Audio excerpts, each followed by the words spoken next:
born in 1888 on Clover Creek, north of Bliss. And he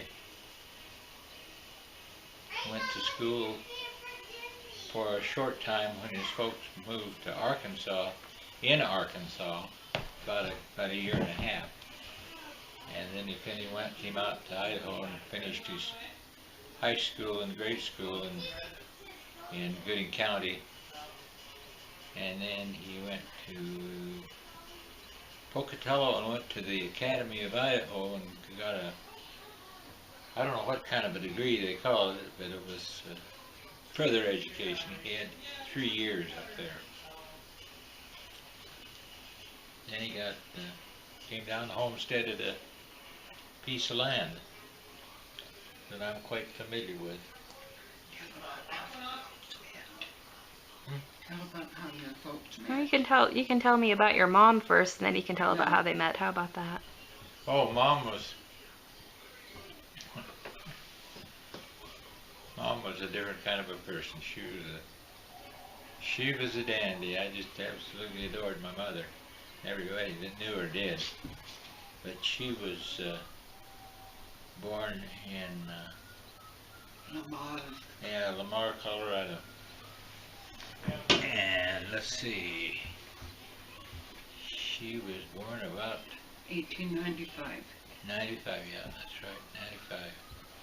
And Where was she born, did you say? Lamar, Colorado. Lamar, Colorado, you did say that.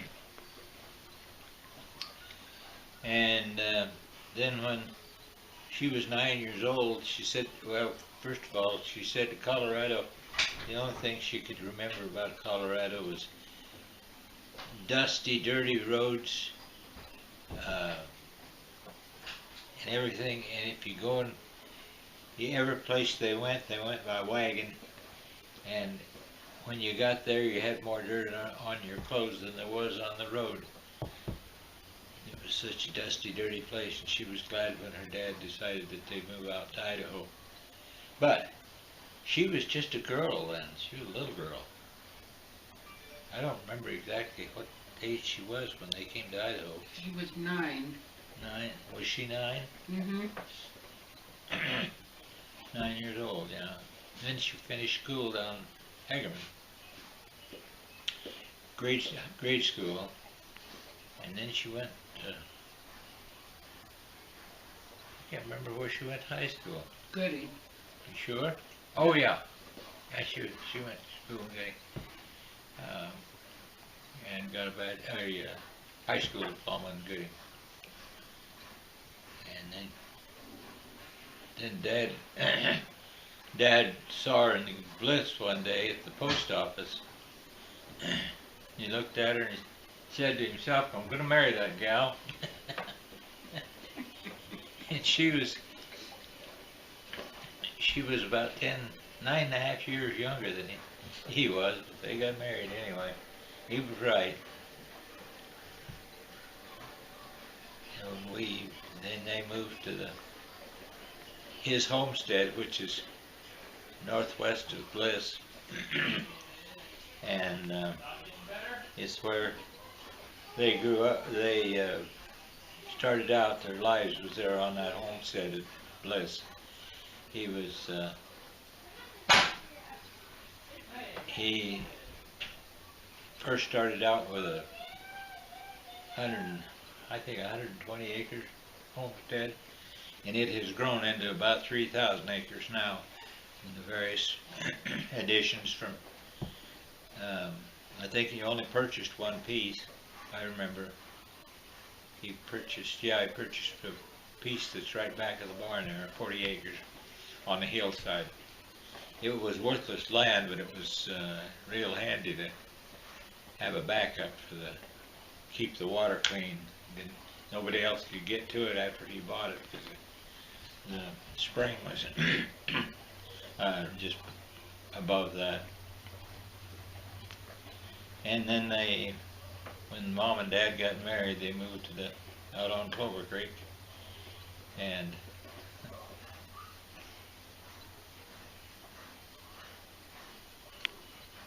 Dad said that he was never so scared in his life as he was when he decided to get married and then found out they were going to have a baby, and I can't remember what year it was, but my oldest sister, 1917, yeah, she was born in 17, in March. and and then Doran was born. The next one, he was born about 2 years later, and then Mom told Dad that was it. That was all the family that he was gonna have. That she was gonna marry. I said that was it. So they went on and argued about it for about 9, 10 months, years before my younger sister was born. And Mom told Dad that she wasn't going to raise her alone, so they decided to have me. So I moved the trailer. That was in 1928 when I was born. November 10th, 28. And you said you were born in Gooding? Nope. Oh, sorry. I was born in northwest of Bliss on in a prove-up shack. I got a rough start. I stayed right there on that place until I graduated from high school. Did the usual thing that high school boys do, get in trouble and work their way out of it. Can you remember any stories from growing up and high school? And Tell about some of the pranks you and your buddies used to do, Paul. Well, one thing that you might be interested in, I was rabbit hunting. We used to have quite a few cottontail rabbits around. Mom said to go get a couple of cottontails. Be good with this dinner that she was cooking, and so I got my .22 rifle and went out in the flats to hunt rabbits. And I got a couple of rabbits, and on the way home a rattlesnake bit me. He hit me on the leg, and I reached down and flipped him off and killed him, and then walked on into the house. My mom says, "What happened to your pants?" There's a big old hole where that snake had taken a chunk right out of the side of my pants down just above my knee on the right leg, just below my knee. And anyway, the snake was hanging on my pants, and I didn't think he'd hit me at all. And I jerked him off and threw him back, and along with the nigger shooter, we used to call them, the rubber bands on a stick. And I went to the house and told Mom, says, "What's the matter, son? You look pale." I said, "I got bit by a rattlesnake." She come apart. oh. She said, "Well, do you feel all right?" I said, "Well, I feel a little woozy, but I don't feel sick or anything. I just feel a little dizzy." And she put me in bed and doused me with cold water. Boy, that's enough to wake anybody up. You could be dead in that cold water when you're a little heated anyway. Hits you. But anyway. Did they cut this snake bite open? No. I did enough with it with my pocket knife. Oh. I cut it open with my pocket knife and made it bleed. That's what everybody told me all the time, all my life. I don't know if the scar's still with it. Right about in there. The scars haven't. Maybe it's on the other leg. Oh, maybe. Oh, it was on that leg. But then that was the only thing I remember that's really exciting about my life. I didn't raise it. Well, you used to tell me stories about you getting on pets and You'd pack a little bit of food and Be gone and all you'd day. strike out and be gone for 2 days. Yeah, I'd go up to those canyons up there north of Bliss. It runs into Clover Creek. Some of those canyons, and I'd find me a nice place to put my bedroll. I'd lay it out, and then I'd go exploring. Found a lot of things. A lot of Indian arrowheads. Gosh, a lot of arrowheads. And a lot of Indian artifacts up in those canyons. Used to be. And the scavengers picked them all out anymore. Hardly ever see an arrowhead. I used to see them all the time. Pick them up. I used to bring a lot of them home.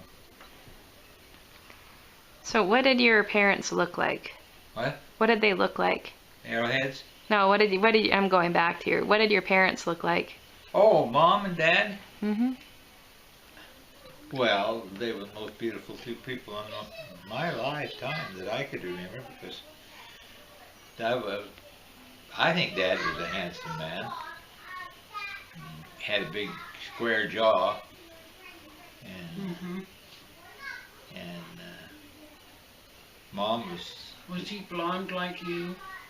Dad? Yeah. I think he was blonder than me. Oh. I had enough carico blood in me that I got a little bit of the dark.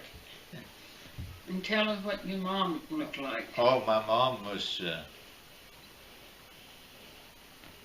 about 5'2", and I never saw a person that could work harder than her. And Okay, tell her about her lineage. her lineage, Yeah. she was, her dad was part Indian. We don't know for sure how much. Cherokee Indian. Yeah, she was Cherokee. And Mom was She had long dark hair. long, really, yeah, she had And green eyes. She'd come clear down to her knees. When she's standing up, her hair would come down clear to her knees. I remember that about her. But she was born in Colorado. Yep. Let's see. So you said you met Bing Crosby once. Can you want to talk about that? Bill Harris. Phil Harris and Bing Crosby. Oh, I was pheasant hunting, or I was going around the hill to do something on the other side of the sharp.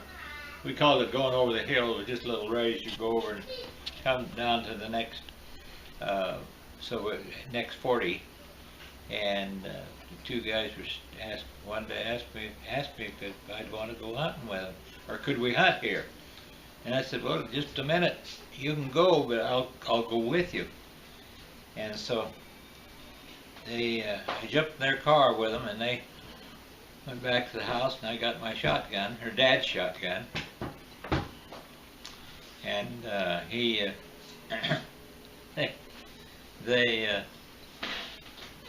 went down across the field, and I'll tell you, those two were the biggest kick to be around I ever saw. Bing Crosby, got a bird would get up and he'd shoot. I missed another one, he'd sing it to a tune. Phil would shoot, get up. Phil a pretty good shot. He'd get about 2 out of 3. But that was quite an afternoon I spent with those two guys. And then tell them what you got later on. Oh. As a gift. Oh, yeah. Yeah. I forgot what it was now. It was a Browning. Did they give you a gun? Was my little Browning shotgun, yeah. $200 shotgun. That was a lot of money back then. Oh, yeah. I was when we'd go pheasant hunting, I was the best armed person in my whole school. Why were they there? Like, they just were out there hunting? They were on Just went to vacation. Go hunting? Yeah. They were just hunting. Yeah. Of course, Bing Crosby is from Idaho anyway, so. Oh, yeah. From North Idaho. Yeah, North Idaho, Coeur d'Alene area. Hmm. Let's see. And then went through high school, uneventful as could be. Had a few little hitches along the way. But didn't they come out again and go hunting with Oh you? yeah, the Several Bing Crosby times? and Bing and Phil came out 2 or 3 times after that and hunted with me. In fact, one summer, or one Christmas time, Mom got a great big package in the mail, and it was from Bing Crosby and Phil Harris to my mother. I'm trying this. He had a note in there that said, "We're trying to give you these goodies to get even for the wonderful meals you fed us while we were pheasant hunting down there." What kind of food would she make? What? What kind of food would she make? Oh, she'd make cooked baking powder biscuits and all that good stuff. Just good old farm food. Mm-hmm. Roast beef and potatoes and gravy. Always had potatoes and gravy on them. And she always made it. Oh, she was good at making tossed salads. Boy, they were good. My mom was a good cook, and she was an efficient cook because I've seen her cook for 19 hay hands, thrasher hands, and stuff like that. Just big gobs of men. And Dad would go to town and get a girl or neighbor woman to help her once in a while, but Mom could handle the whole thing by herself. Oh, Francis helped some, and then I'd go in the house and help her too. But we didn't feed him in the house; we fed him outside. Mm-hmm.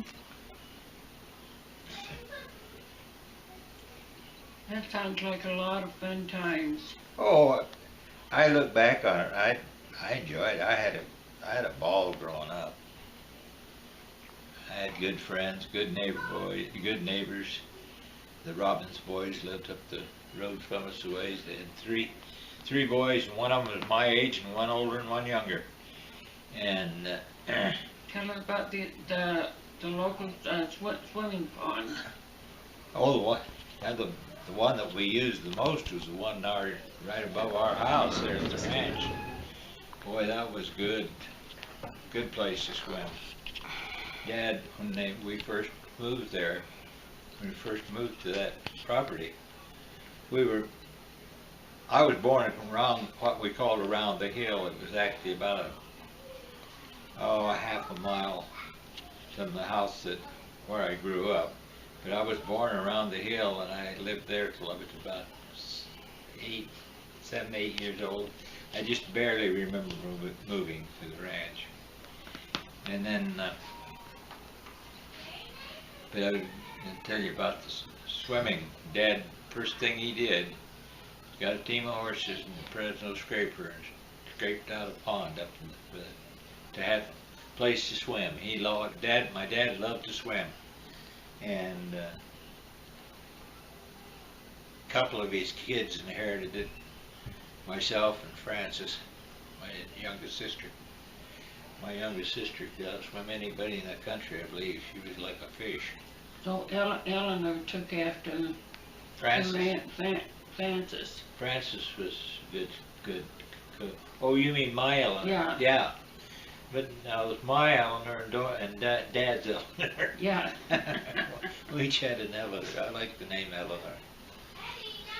So I named her my daughter Eleanor. And my daughter got the disposition just like my dad. Don't do anything tomorrow that you can do today. He turned that around a little bit from the old saying. He said, get her done now, then you can rest tomorrow. Yeah. With a clear head. Dad was good. Had stories. Oh, I wish I could tell stories like he did. Yeah, he told me that his dad was quite a storyteller. Oh, he'd start telling stories. And, well, if some of his Arkansas friends. Oh, tell about some of your Arkansas relatives that used to come out to the ranch and visit. Oh, That was a riot. That one boy made the remark about the moon. Oh yeah, they were. This little boy. No, they were moving to Arkansas. That particular. They just moved from Arkansas. Yeah, they will from Arkansas. That's right. And he was laying there in his mother's lap. He looked up, saw the moon, and he says to his mother, he says, "Is that the same old moon that shines in Arkansas?" We all got to tickle to about split. His mother says, "Yeah, that's the same one." Well, how did he get out here? We brought it with us. Oh shoot! You ought to tell about your grandmother too. Grandma Butler, how she liked to tell stories about where she came from and. Grandma Butler? Yeah. My mother? Your grandmother Butler. Yeah. She was born in North Carolina. She learned to speak that language. Yeah, she was born in old North Carolina. That's where she was born. Mm-hmm. Not North Carolina. North Carolina. Where was she born out of North Carolina? Yeah. And then she moved where? Was it Tennessee? Indiana? Oh, she moved to old Tennessee. Then she moved to Arkansas. And then we moved to old Indiana. And then we moved to Idaho. And I ain't gonna move no more.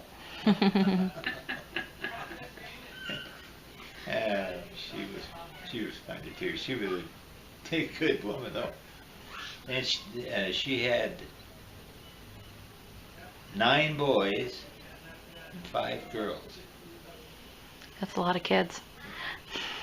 Let's see, there was let's see, Mom was the oldest girl.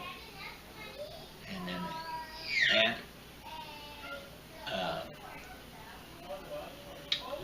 Oh, it's Grandma Carrico, yeah. Grandma Carrico. Aunt Pearlie. And Aunt Pearlie, my Aunt Pearlie, was my mother's youngest sister. And she was my first and second grade school teacher in Bliss. Also, my sister, my youngest sister's school teacher.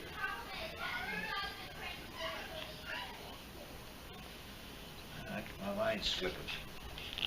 Can't remember. Where were we? You were talking about your Aunt Pearlie, who was a school teacher. Aunt Pearlie, yeah, she was. And my mother's had. Let's see, Aunt Ida. No, yeah. Aunt Pearlie, Aunt Lottie. Aunt Ida. Aunt Ida. Well, that's my dad's. Oh, that's right. Ida. And Mom. There was 5 girls in that family, wasn't there? Or was there just the 3? Might have been just 3, and There then was they 10 had all those 10 brothers. 10 boys. 10 boys in the family. I can't remember all their names. And Charlie most was of- the oldest. And most of them turned out to be buggers. Yeah. Mom, 9 of Mom's brothers wound up being barbers. That's funny. And you don't have any hair. No, I don't have any hair. But I don't remember my oldest uncle, Uncle Charlie. I don't Charlie, remember. yeah. Charlie, that was the one that's very close to my mother in Yeah. age. And Now, was it your dad or your mother that wrote a book about how they met and married and got their ranch established? We have the book here. Oh, that would be good to write up a copy of. Yeah. My sister wrote that. Your sister wrote it? Frances? But the handwriting is in your dad's writing. Oh, Dad probably wrote it out. Let me see it. Where is it?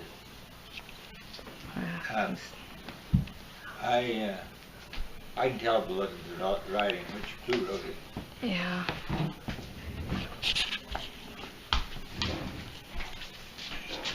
Is it there? You and your buddy's call was on the principal's wife. You went on a Halloween night. Tell me what you did. I don't want everybody to know about it. I know there's some bad feelings to this day over that little deal, but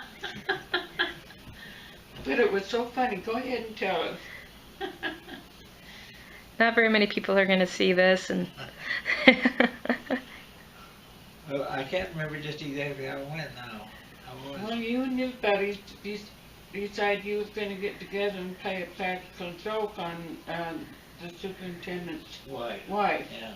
on the outhouse. Yeah. Oh, yeah. That's right. Yeah. You know, we had it rigged in the outhouse where we could remotely strike a match and light it.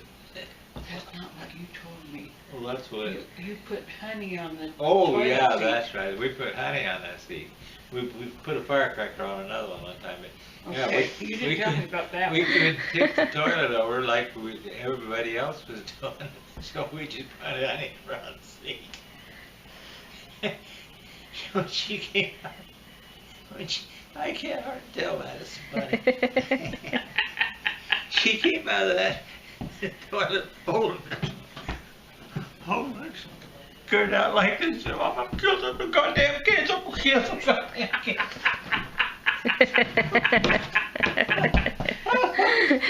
She was running for the house, and the red roulette, cussing at us bully boys. Oh, And then dog. tell her about the next day at school. I didn't.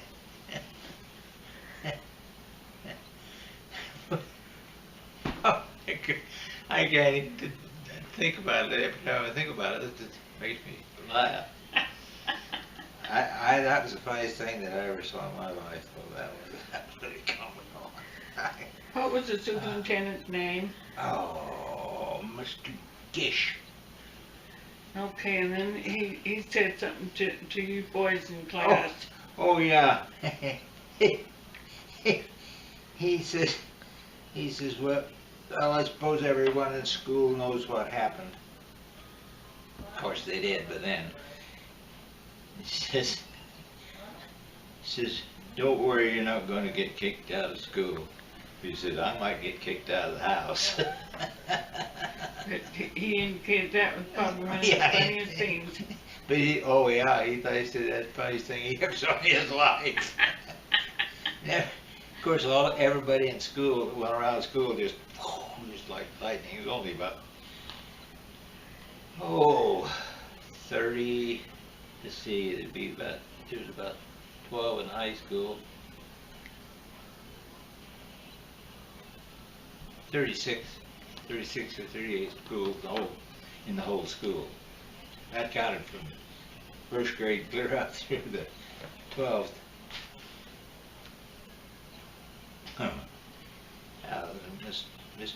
Mrs. Gish. But Mr. Gish got so tickled about that when he was telling us the story. He says, oh, come on, all you boys listen, this is too good to keep. Oh, his wife was ready to kill him. And then you told me about another incident where you and your cronies got together and dismantled a wagon. Oh, yeah. We dismantled a wagon there on the freight, came in on the freight. We didn't have anything better to do that afternoon, so we found some wrenches and pliers and such, and tore that wagon all apart and carried it piece by piece up on top of the depot and set it up. With the tongue sticking straight up and the flag flying from into the end of the wagon. Is it still there? Pardon? Is it still there? Oh, no, of course. The Union Pacific got some of their workers to go get it. But there was about 8 of we boys did that one night, and that was hard work. Carrying that wagon up there, you had to carry that piece by piece. You see, you got 4 wheels and 2 axles, and of course you have the running gear in front and the rear too, and and all the back box material. It was a brand new wagon. Come into somebody on freight. I don't know whose wagon it was. I don't even remember that.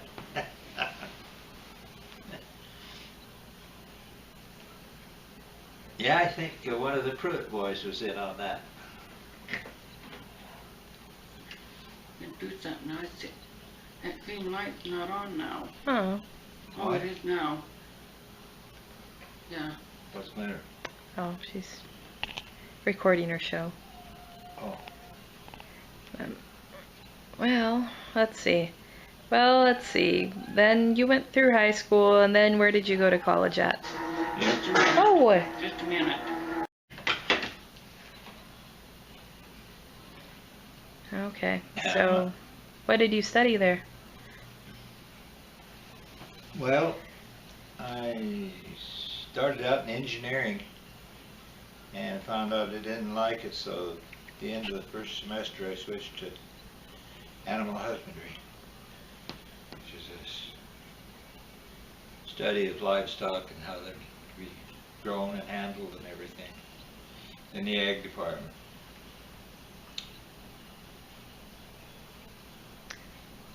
And I was the 4th of 4 to get a degree from there. My mom, older sister, got a degree in education. Doran didn't get a degree. I'm wrong there. He didn't quite He finish. didn't quite finish. They were going to draft him into the service if he didn't go to school. Anybody that had something to do with the service would take him if he didn't want to go to the service, so he stayed in school. That's what it was. And then later they drafted him anyway, and he was 4F. He had a bad heart. Yeah. So he wished he'd stayed and got his degree, but he eventually got it. And then Doran and Eleanor and Francis became a school teacher. Taught school all around the area here. Out on Clover Creek, west of Bliss, up on Camas Prairie, in Twin Falls. Mm-hmm. And I guess that's about all here. Then she went to Washington, where she is now. That's where she met her future husband, Bob Baker. Bob Baker, yeah. She and Bob still live there, but I understand Francis is getting pretty senile. I'd like to talk to her, though. I have to give her a call. And then Eleanor, my oldest sister, who also became a school teacher, and she taught in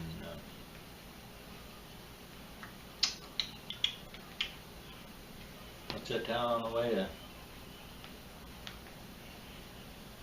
Hotel? Was it Malad? No. Rockland. Rockland. School down in Rockland. She taught there for 2 or 3 years, and then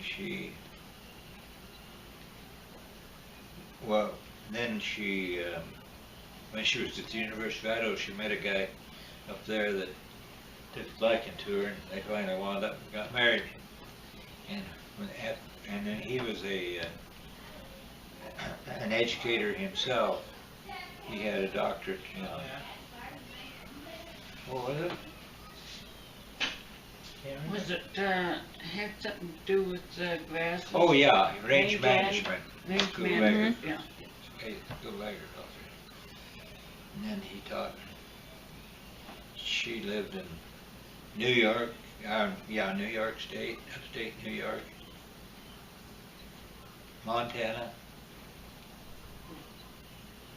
Bozeman, Montana. And they were both authors. They both both written books. And he was a college professor. Yeah. He taught in different colleges and universities in the United States. They went to Texas once. Yeah, in Texas, New Nebraska, Lincoln, Nebraska, Texas, and upstate New York, Syracuse, and Bozeman, Montana. Bozeman, Montana. And he finally wound up in Berkeley. Yeah. Oh. That's where he retired from Berkeley.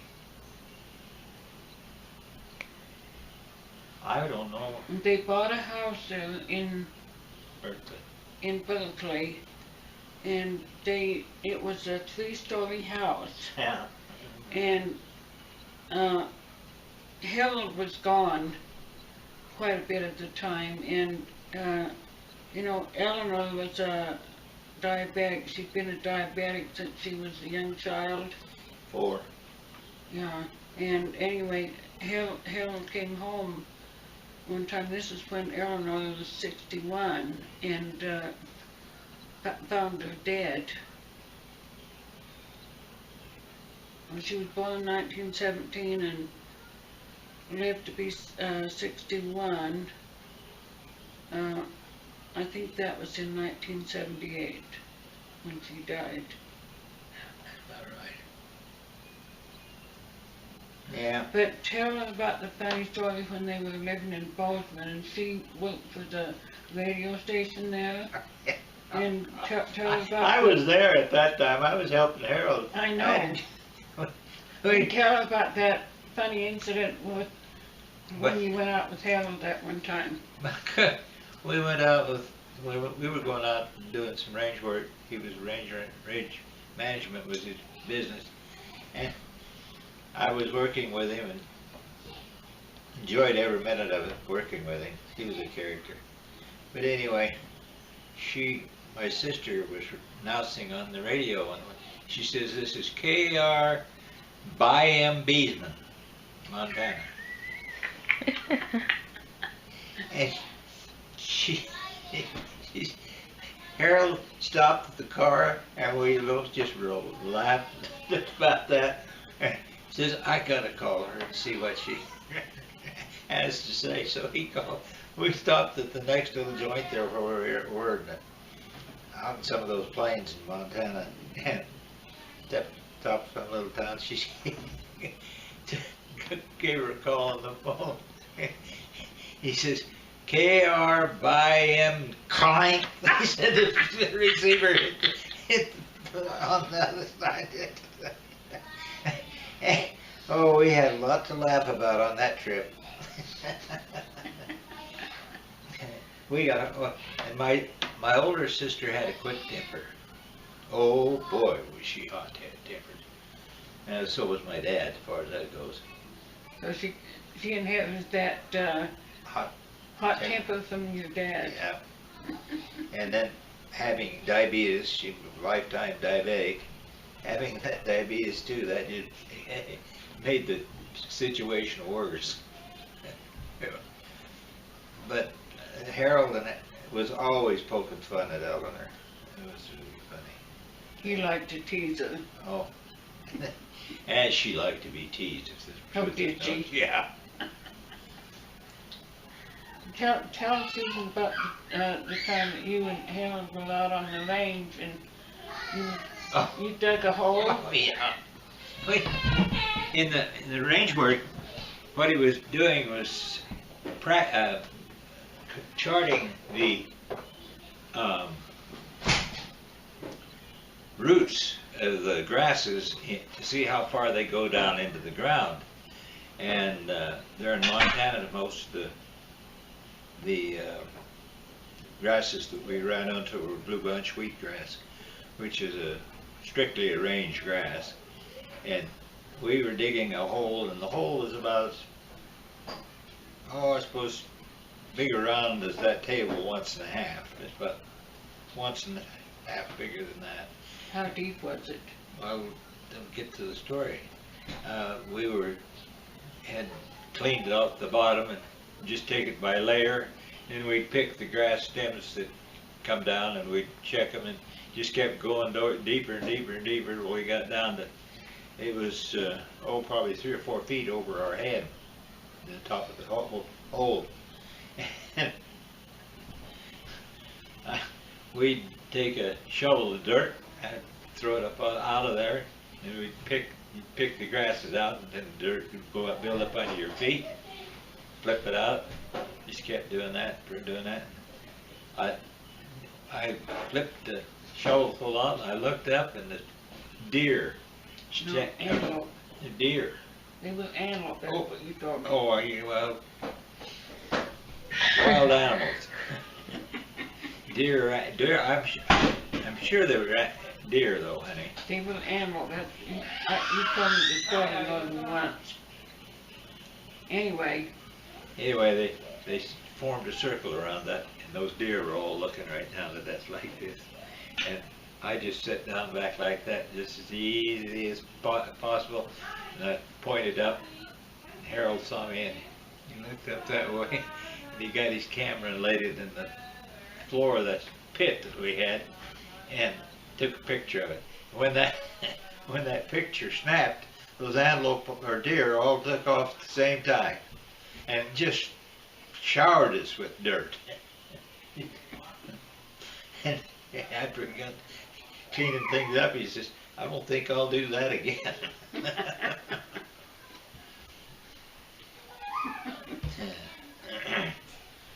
Yeah, I worked with Harold one summer up there, and we had a lot of fun. It was more play than work, that job. Paid better though than any other job I had. Can you remember anything else about your grandparents? I think you just talked about your grandma Butler. and Grandma Calico. Uh, Tell about the time that your grandpa fell down the stairs in the Gooding house. They lived in that house in Gooding that Vance lived in for a while. Yeah. Anyway, I'll let Vance tell you the story about what happened. I can't help start laughing for it. Every time I think of that, I have to chuckle. Grandpa was if he got my mother's father, he was sort of a recluse in some ways. But he was real talkative to certain people. And I was one of them. But he was the one that fought Indian. Yeah. Grandpa B. Yeah, Grandpa B was, I think he was quarter Indian. And anyway, we were sitting in the living room and Grandma's name was Cynthia Ann Bowles, but B called her Annie. Yeah, My Annie. yeah, my Annie. That was Grandpa always referred to his wife as my Annie, and he thought his Annie. The sun just rose and set in his Annie, and I think it did too. I thought a lot of my grandma Carico, but we were sitting there, and he says, "What? How did that go?" You and your grandma was sitting at the kitchen table. Yeah. And Grandpa was in the living room, listening to the radio. And she wanted something out of the basement. Yeah. So she says, V, would you go down in the basement and get me such and such? And he waited and waited. Pretty soon, here he came, thump, thump, thump, coming up the stairs. All of a sudden, glump, glump, glump, glump, glump, glump. He had fallen backwards down those stairs, and when, of course, Grandma ran to the head of the stairs, and I started down the stairs. Grandma held me and said, "Let's see if he's all right." He hollered, "V, you all right?" That's all he said. Yeah. "V, you all right?" No answer. Pretty soon she says, "Well, I guess he's all right. He's moving." So we sat down at the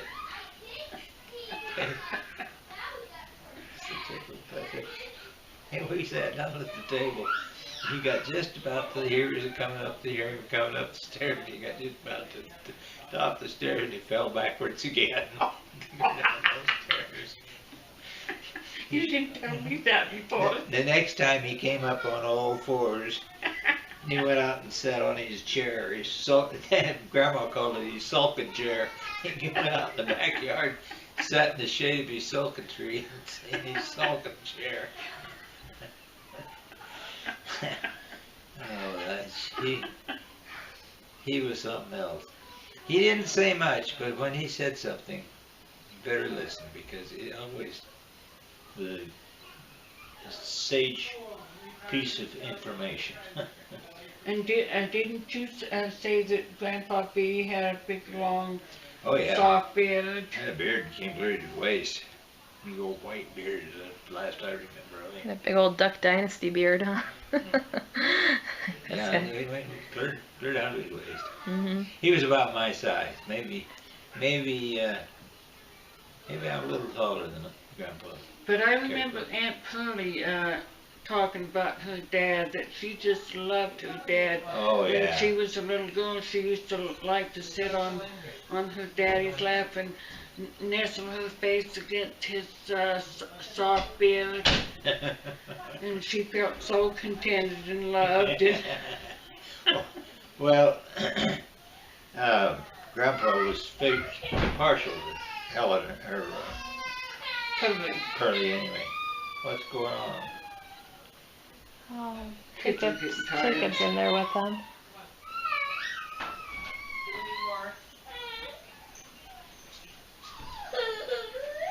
But he hadn't even got to the part about when he met, how he met.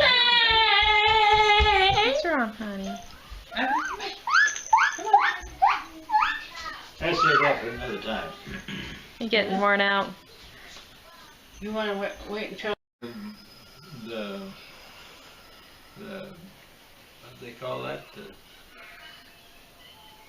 The Bloody Blue Bucket was the place where we were. It was the recreation hall for all the students at the university. And we were at a mixer dance there one night, and I was sitting there looking around to see if I could see a good-looking girl to dance with, and I saw Helmy sitting on the other side of the arena and the dance floor, and I walked over there and asked her to dance, and she said yes. That was the end of that story. We got married. How long did you know her before you asked her to marry you? Oh, asked her to marry me? Yeah. Oh, it was 4 days. Yeah. How long did you wait to actually get married? About 2 years. Oh, well, took a while to get that all ready, huh? Well, I went up and visited her folks, and they thought I was a little bit off because wasn't a minor, and I wasn't a Finn. She was Finnish, and her mother and father spoke nothing but Finnish. But anyway,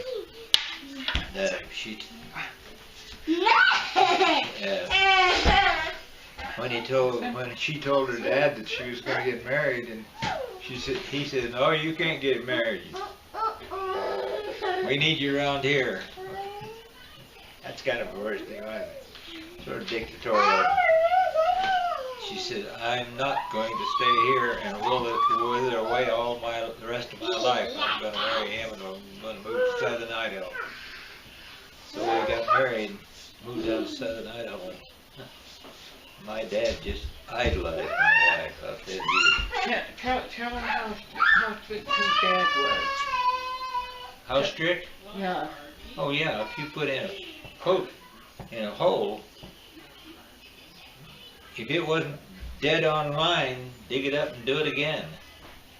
But I understand that he told me that he was very domineering. Yeah, Dad was. And he physically abused his wife, Julia. Well, that's too bad. Maybe we don't need to go into that. Yeah. But anyway, What do you call her? Her given name was Julia, but I think he called her Uni. Oh, you're talking about Grandpa Hutala. Yeah. Oh yeah, he was a domineering son. Tell me his parents. Yeah, he told me after he was ready to kill me.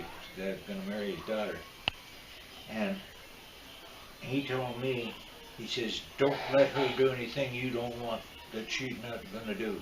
You keep her on the straight and narrow. In other words, be a domineering asshole. I just wouldn't do that. Yeah. But he was so domineering with his wife, I couldn't hardly take it. I'd go visit Helmy a couple of times up there, and I wouldn't go back. And Helmy and I decided to get married so we could. About 5-6 years later, here they came, moved down with us, and he kept his mouth shut down there. Yeah. He wasn't near as domineering when he got out of the. So where did you get married at? Where? Yeah. Oh, Justice of the Peace, Sandpoint, Idaho. Oh, yeah. You remember what day? Sorry. 29th of December. That's right. In, 29th was it December. 1948? Yeah. Oh, well. 29th December. Last day. And Butler. tell us about how deep the snow was Oh boy. Yeah. when you walked to the Justice of the Peace. Yeah, it was about waist deep. Mhm. It was all shoveled out, but boy, it was cold. Ooh, it's cold. That was a tough winter, that winter of 47, 48. Yeah. But this would have been the winter of 48 and 49. Yeah. Both of them were rough up there. Of course, that's common up there. Now, Helmy said that she can remember the neighbor up the valley from where she went to school.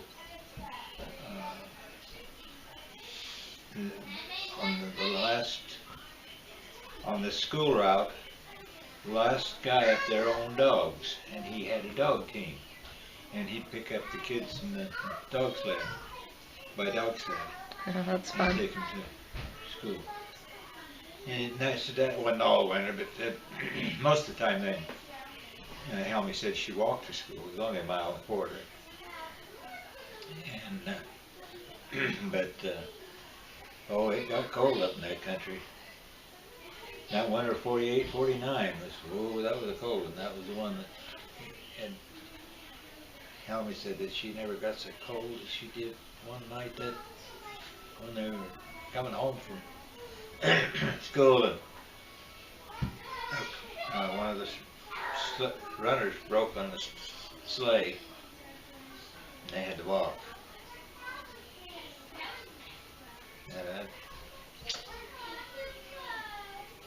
Yeah, Helmy and I got married in the wintertime. Cold winter. So were you still going to school after you got married, or did you get a job? In school. You were still in school. So Was she still in school? No, she worked. She got a job. She had a she didn't have enough money to go further than 2 years, and she said, "Well, I can get a job, I think." So she went up and saw one of her old school teachers, asked him for a job, and he made her his chief secretary. Oh, she could just make her an old singer to really hum. She was a very fast typist. Very fast typist. Yeah. She could. You couldn't talk fast enough that she couldn't take it down in shorthand too.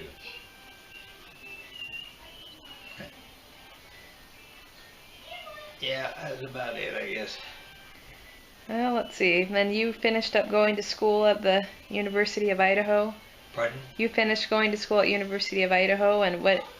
What did I teach? But didn't you get a master's degree No, to the no. end? Oh, I'm sorry. Okay, just I got a bachelor's. bachelor's degree.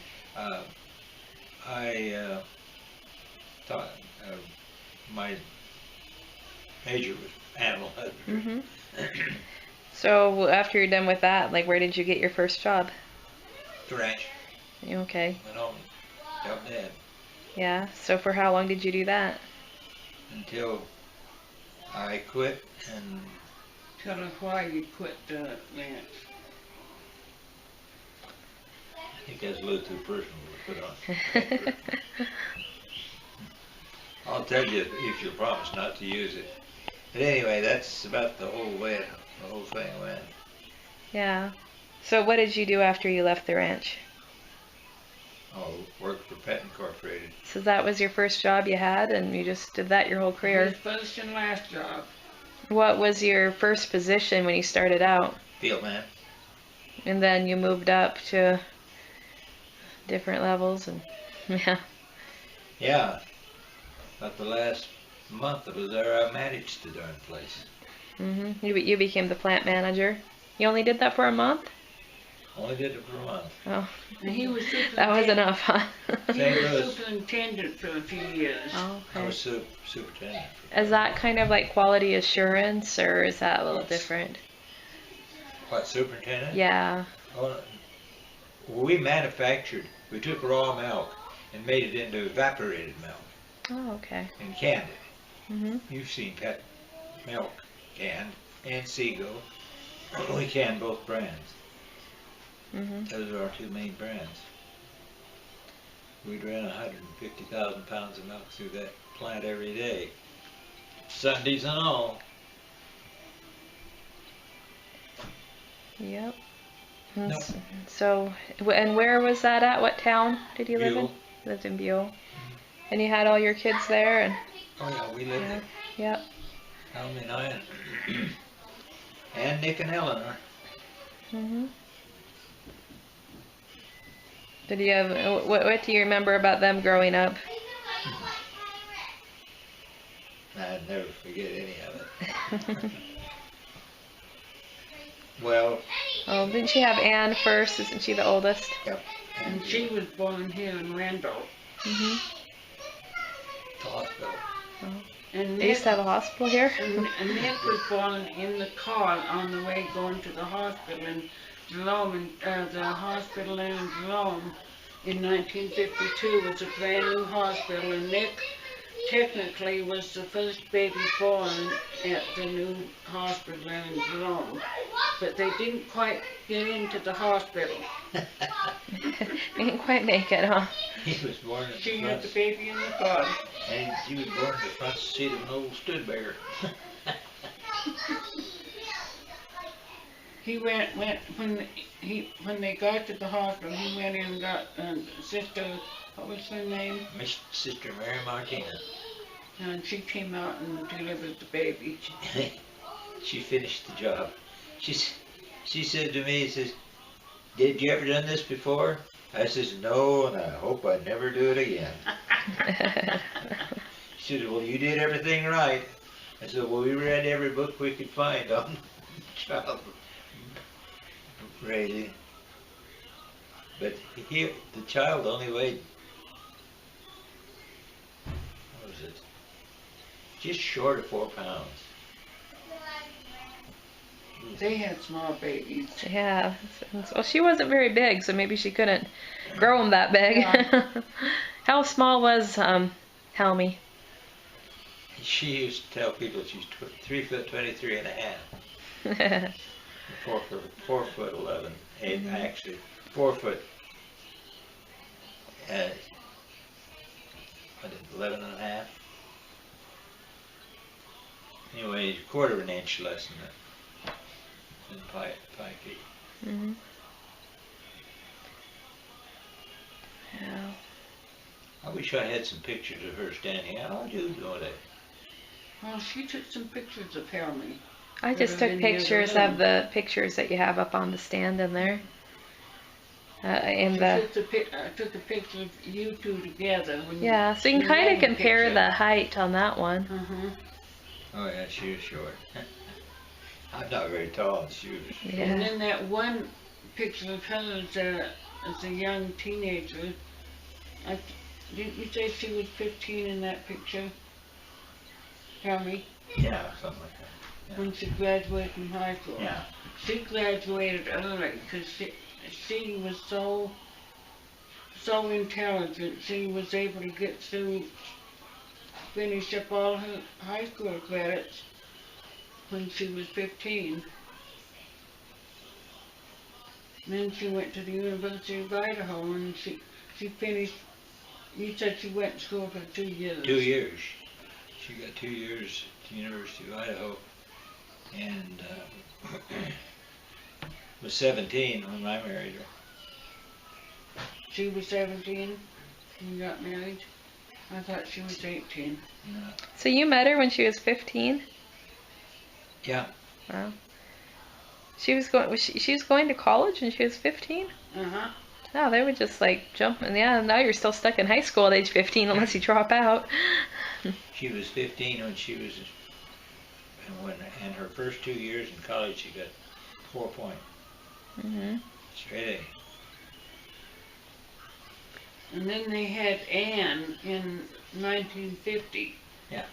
She was born here in Wendell, Idaho. Used to be a hospital here in town. Uh-huh. You know where the Safe Haven assisted living center is along Yeah. Idaho Avenue? That used to be the old hospital. Okay.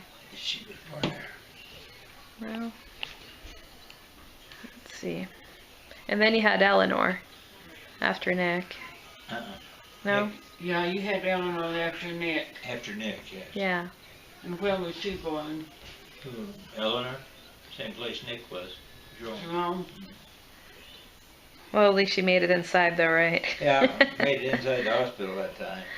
Well, I thought it was, I wasn't sure. No problem with Nick. He was in the hospital. She was in the hospital about 18 hours before he was born. But I thought I was going to have to deliver Eleanor in the car. Scared me half to death. The guy, policeman pulled in behind me and flashed his light, and I says,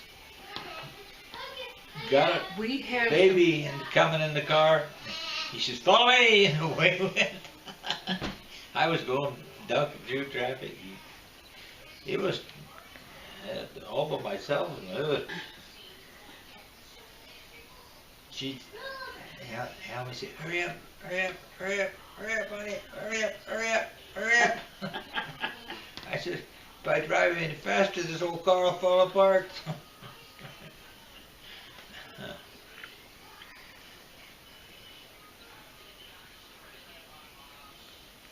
That was a good old car, though. Yeah, that Studebaker. A lot of people made fun of those Studebakers. I tell you, you didn't have to. You drove them very far, you wouldn't get made fun of them because they were tough old rascals. You think of stories about the kids as they were growing up?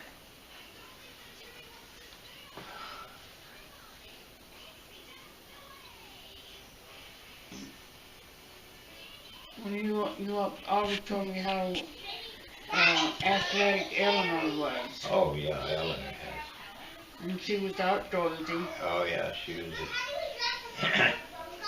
Well, they used to say Helmy and I had 3 kids, and 2 of them were hers and 1 was mine. Eleanor was always outside doing something. And if I had some work to do in the shop, she was right out there helping me rather than her mother. And I'd call her at noon when I was working for Pat and tell her to leave a note for her with her mother to get the boat ready. We're going fishing tonight. She'd have the boat all ready and on top of the old Studebaker, and I'd park my field car and jump in Studebaker, and we'd go down to the river and catch a mess of fish. And she still loves to fish to this day. Oh, I'd say she's good. She's really a good fisherman. And she loves to hunt.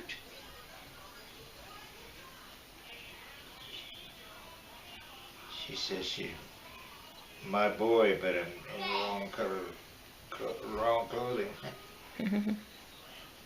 But she was the kind that didn't care about coloring her hair or using any makeup.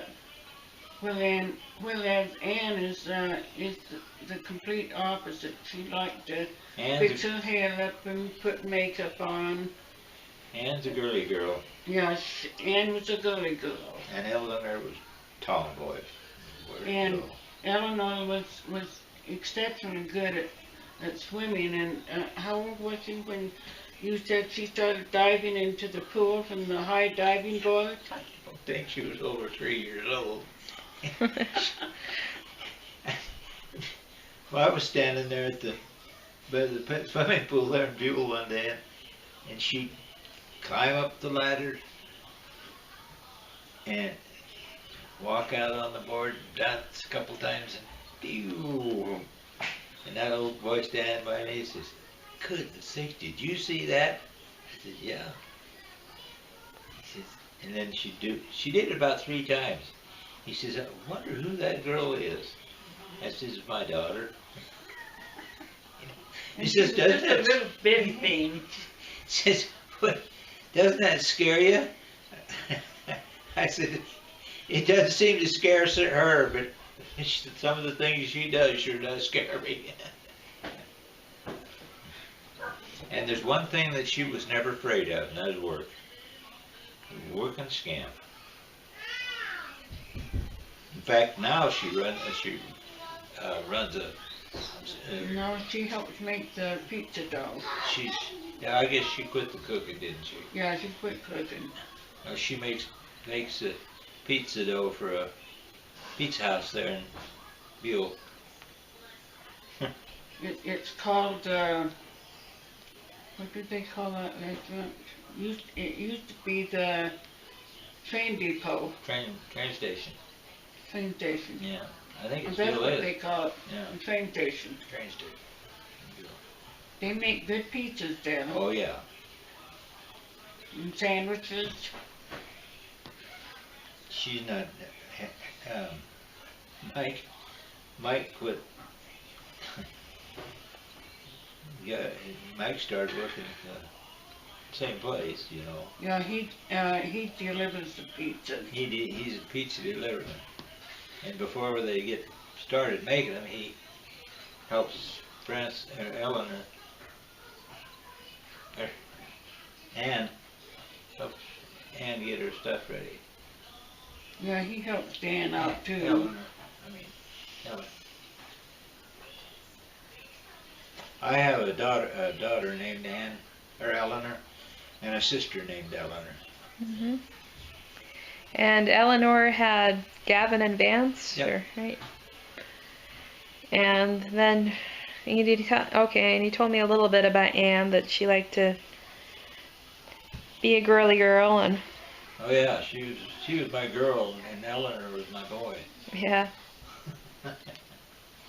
And Nick, tell her what Nick was like. Very quiet. But he wanted to deliver papers Yeah. for the Times News from Twin Falls, and he didn't have a bike, and I think you found an old twin bicycle and got it fixed up. I found an old Schwinn bike, and I've been into those bikes many times, so he and I and a neighbor tore that thing down one night and put all new parts in it. Got it. He had one of the best bikes in town when it came right down to it after we got it all put together. He used that bike. Well, I think he still has it. Well, and Nick is no longer with us. Yeah, I know. Let's see. Yeah. I know where he is. Yeah, he's with his mama. Up on the hillside north of. Well, he was cremated too after he passed away. Up in, he passed away in the Coeur Lane Hospital on November 1st of 2007. But he had collapsed into a coma at home, but he was living with his cousin and her husband. And he had operated a business where he did worked on upholstery for the boats. The boats, the seats in the boats, he reupholstered them. All the poultry work then boat he would do. But anyway, he didn't come to breakfast this one morning, and his cousin got kind of worried about him because he wasn't didn't show up for breakfast, so she thought she would go to his little apartment that they fixed up for him, and she found him unconscious, lying in a fetal position. And so she called for an ambulance, and she didn't want to wait for the ambulance to come down because it was kind of a roundabout place to get to the other place. A lot of curves in the road and different roads, I guess. And anyway, she kind of worried that maybe the ambulance wouldn't be able to find where they lived. So she and her husband managed to get Nick in the car, and she was going to take Nick until she met the ambulance. So she met the ambulance on the way, and then they got him transferred into the ambulance. And then his daughters, Anne and Eleanor, came here, you know, after they found out that he was in the hospital, and they stopped him and picked his dad up, and they went to the airport in Boise to fly up to Spokane. And I was left home alone, and you know, I had lost my oldest son, Brian, about 3 years before, in October. And Nick had slipped into a coma on the 21st of October. Did they know what was wrong with him? And that was the day that Brian was found. It's the anniversary of when Brian was found. And it really hit me hard. And the next day I happened to have a doctor appointment with Dr. Guys. And he could tell something was bothering me. And he says, Linda, he says, something's bothering you. You can tell me what's bothering you. So I told him about the story of what happened to Nick, and that Vance had gotten on the plane in Boise with his daughters because his son was dying in a Coeur Lane hospital. He was in a coma. And then I told him about me losing my son, Brian, 3 years before. And he says, well, you've had an awful lot on your plate to bear. And he says, I think you need a hug. We don't have neither one of us have any sons. Yeah. All daughters. All girls. So what was wrong with Nick? They found out that he was clear full of cancer, and that he probably had first developed his cancer 10 years before. but he didn't know that he had cancer.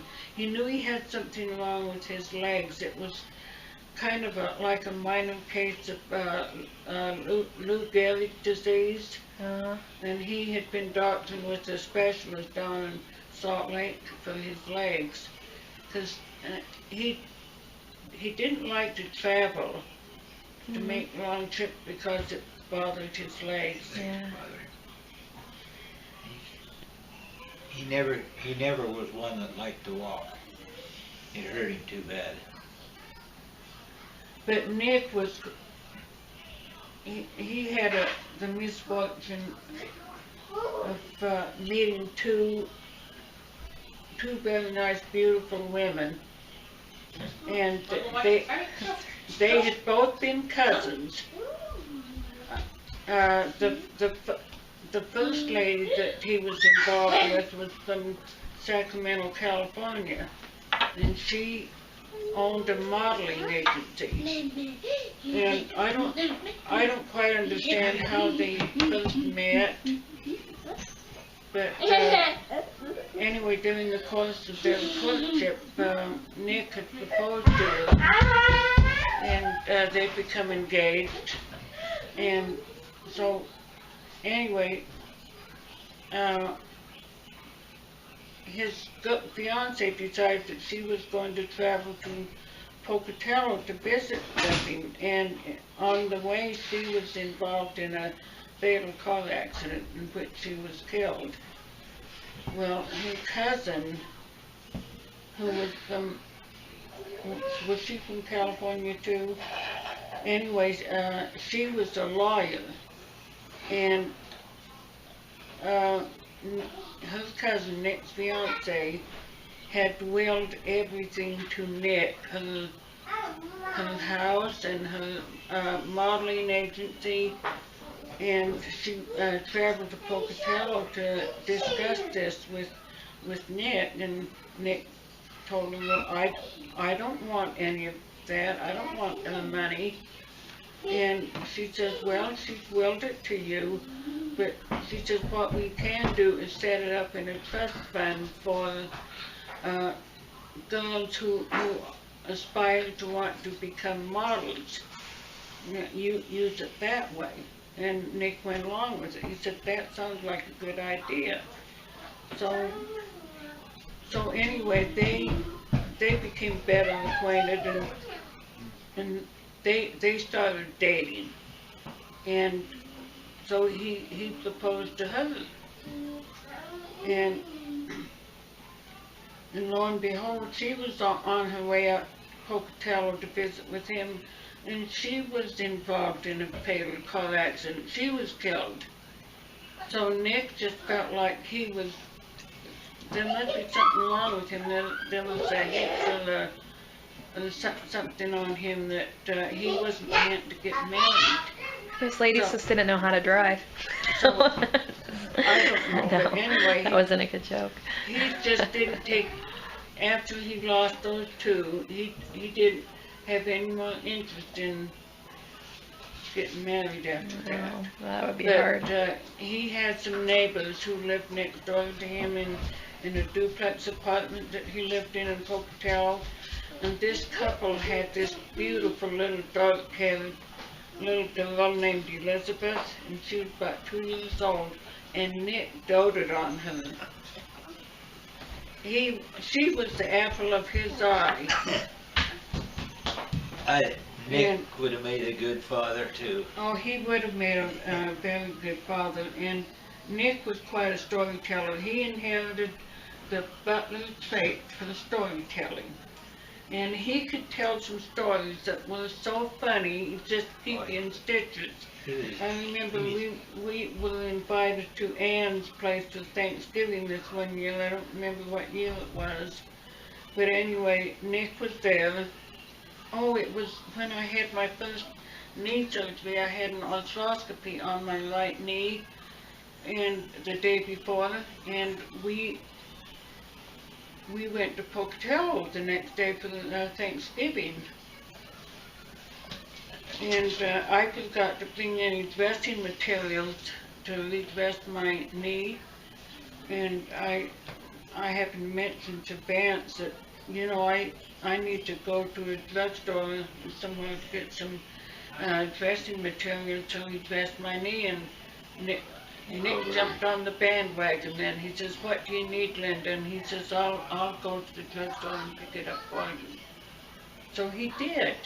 He took it upon himself, and he came back to Ann's with the stuff I needed, and then I asked him, I says, how much do I owe you?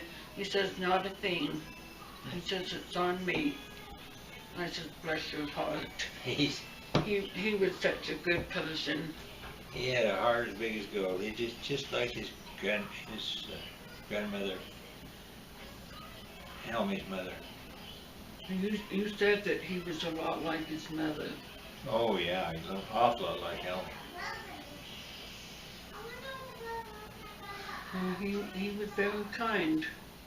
Had a heart of gold. Last thing Helmy said to me, did I ever tell you that? Oh yeah. She said, honey, Tell her. she said, honey, don't worry about me. And I want you to get married again. And she told you whether she wanted her ashes scattered. So their ashes scattered. They're there. I want mine scattered at the same place. It's your beautiful spot. Yeah. That was where we had our first date. Was at near Stanley Lake at a picnic table. We had stopped in Stanley and went into a grocery store there and bought a whole cantaloupe and some plastic forks and spoons. And then he drove to this picnic area near Stanley Lake, and he cut the cantaloupe in half, and we each ate half a cantaloupe, and that was good cantaloupe. Have you ever been up in that country? Up in Stanley? I have not made it up there. Beautiful up there. It's gorgeous. This time of year, it's just absolutely beautiful. Oh, is it? Well, it's prettier in the summertime. Yeah, I think all the pretty leaves have fallen off now. Mm-hmm. I was 6 years old. First time I saw Stanley Lake, and we were driving an old beat-up car. Dad, and Mom, and Francis, and Doran, and Eleanor, and I. All 6 of us, 5 in that car. And Grandma Butler. And all of us piled in that car and went to Stanley Lake. And we drove in behind a guy with a harrow, big heavy harrow, behind it, eight head of horses, pulling that up through, dragging up through there, marking where the road is going to be. And he said, just come on and follow me up there. Boy, I mean, it was rough, up and down, bang. But that was right. We had a picnic there. Then I took Helmy up there, just before we got married. I took her up there. And she said to me, she said, if I ever die, honey, I want to be buried so I can look out over that lake. She is. I want to be buried there too.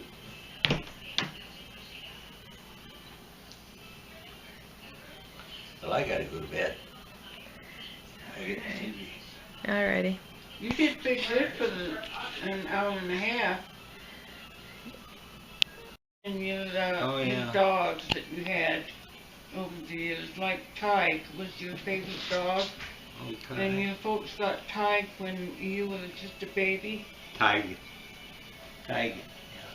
Yeah. Yeah, Tige would, Mom said when I would get out of the perimeters, there was a ditch right in front of our house, and when I'd get close to that ditch, old Tige would grab me by the shirt tail and pull me back. And your diapers. My diaper, pull me back. Then you actually flew up on Patsy. Yeah, Patsy and my Shetland pony. Little old Patsy. And you rode to school on her. Yeah, lots of times. And in the winter time when there was a blizzard blowing, I tried to get a bigger horse when that happened. I used one of Dad's saddle horses, or Doran's.